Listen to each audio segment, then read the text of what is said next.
Tahu tak, bulan ni adalah bulan pendengaran dan pertuturan yang baik? Tak tahu kan? Jom kita tanya pakar. Dengar-dengar? Pada setiap bulan Mei, kita menyambut bulan pendengaran dan pertuturan yang baik sejak 1927. 90 tahun kan? Agak lama. Jadi, kempen ini sebenarnya sudah lama disambut di seluruh dunia. Jadi, apakah bulan ini? Bulan ini menyedarkan masyarakat betapa pentingnya pendengaran di kalangan semua golongan, terutamanya di kalangan kanak-kanak. Mengapa ia penting di kalangan kanak-kanak?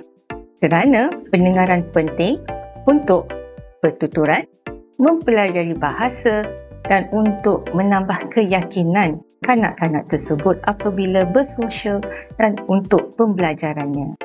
Maka di sinilah betapa pentingnya kesedaran ibu bapa untuk mengikuti perkembangan kanak-kanak terutamanya pendengaran. Adakah anda tahu bahawa terdapat kajian di Malaysia bahawa 3 hingga 4 daripada 1,000 bayi yang dilahirkan di hospital mempunyai masalah pendengaran? Agak tinggi kan? Manakala di kalangan kanak-kanak bersekolah, peratusnya mencapai sehingga 15%. Apa punca masalah pendengaran? Ada banyak faktor yang boleh menyebabkan kurang mendengar. Genetik,